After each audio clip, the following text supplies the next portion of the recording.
Hello, this is a guide to the Lonely Tower CM Fractal in Guild Wars 2. This guide's relevant as of October 2024. There was a strategy used when the Lonely Tower CM was launched, where it was a little bit of a cheese strategy, but it's since been patched. The strategy is sort of similar, but there are a few key differences that I want to go over. In my opinion, this Fractal really isn't that bad if you have the right composition and strategy. It's just really about assigning roles up front. So let's get to it. In terms of prerequisites, the first thing you're going to want to do is make sure that the Show All Usable Object Names checkbox is marked in your options. This will make it so that when the orbs spawn, they'll have a text label over their head and makes collecting much easier. Next, let's talk about team composition, which is the most important thing in the fight. So a power DPS is going to take all rage orbs or red orbs. This will increase their power damage, but also make them take more damage. So ideally you want a durable class. Scrapper is a good choice, Reaper as well, Soul Beast, Untamed. The healer is always going to collect blue. Blue is going to make you take less damage, but also make you deal less damage. If you have a Condi DPS, they should pick up green. That will let them do more condition damage, but also take more damage from conditions. However, Condi DPS isn't necessary for this fight. If you don't have a Condi DPS, then the healer should take both blue and green, which will cancel their stacks and pretty much have no effect. The most important role in this fight is the orange orb or Gluttony. My recommendation is to take a Willbender. Willbender is sort of the S tier for this role. And the way that Gluttony works is that it adds a fixed amount of damage for every hit.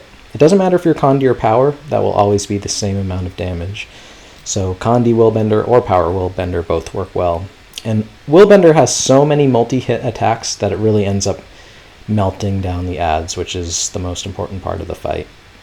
Other classes work too. Scrapper has a lot of multi-hits, Tempest as well, and Reaper. But 90% of the runs that you'll see for CM T4 runs requiring KE usually bring a Willbender. If you are bringing a Willbender, I recommend taking the Relic of Atrocity, which increases your Lifesteal damage, so that will add an additional net bonus to the Gluttony Lifesteal stacks, and generally just melts the adds, which you'll see later on in the video. Okay, let's get to the actual strategy here.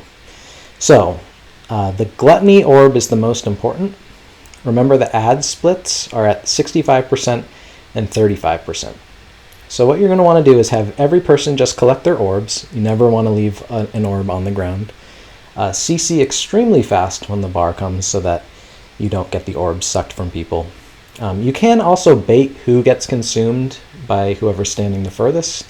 So if that's the case, you probably want the healer to be the furthest, but you really don't have to if CC is good enough. At the 70% phase and the 40% phase, keep an eye on the stacks for the Gluttony DPS. If they're at 10 or above, you should just continue to phase the boss. And if they're less than 10, you should wait until the next spinny attack for the Gluttony DPS to actually collect more orbs, which will lead into a much, much smoother add phase. And that's kind of the most important part of the fight, because if the adds reach the middle, he'll just get more stacks and makes everything more painful. Alright, so you'll see in this video here that I'm playing the Gluttony role on a Willbender. I'm holding DPS off. Once I get my extra spin attack, I say let's go phase, and then we go to the left add first at 65%. And look at all these Lifesteal damage bonuses that happen on the attacks. It really just melts the add. Now another key role is the Rage DPS. So Rage, for whatever reason, has this ability to close the rifts faster. So as soon as you finish melting the first add, the Rage DPS should stay behind and close the rift, and the rest of the group continues to the next add. Remember, closing a rift ends up deleting all adds on the field, so you really don't have to worry about them if they've just spawned and they're getting close to the boss. If there are some that are close to the boss, you can have a healer deal with it with some CCs, or if it's a heal scourge, use some fears to push them back. But if you're running this comp, you probably won't even have that problem, because like you saw in the video, it just melts so fast. From 65 to 35, it's more of the same. You just keep collecting, make sure everyone gets their assigned orbs, make sure you CC fast enough, and it should be pretty smooth sailing. Now in this run, I believe I only got one stack of orbs from the Gluttony, his spin attack, but because we phased so quickly earlier on, I made the call that we should just continue pushing, and it was fine, because I ended up going into the phase with 12 stacks, and I think ended the phase with 6 stacks, so really not too big of a deal. It's your call. If the group DPS is pretty high, you can get away with just one spin attack. If group DPS isn't great, you might want to wait for 2, and if for some reason you ended up getting sucked, then you can wait for 3 spinny attacks. Just keep an eye on your stacks and then make the call out when you're ready to phase. So at this split phase, first we go to the left side, then we go to the right side, and then we finish on the middle. Now it's important when you're finishing with the middle orb or the middle rift that you end up killing any adds that spawn and get away from the rift, because if they're still there when you close the rift, he can consume them and get extra stacks. So keep an eye on it, kill the adds if they've moved off the rift, and then again finish closing. And for the first 2 rifts, the rage DPS should be the one closing because they close so quickly.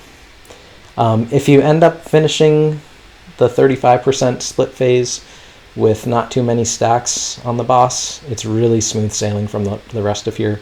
Just make sure that you're dodging all his slam attacks and his envy arrow attacks. You can also jump the shockwaves too if you're good at that.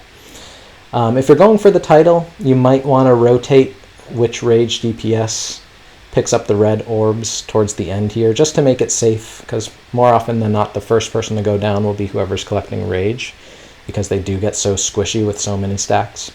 So again, if you have 2 power DPS on the last phase, you can switch off. One person can collect red first, then the other can collect red second. That's it. I hope this guide is helpful, and good luck on your KE title runs. See you in game.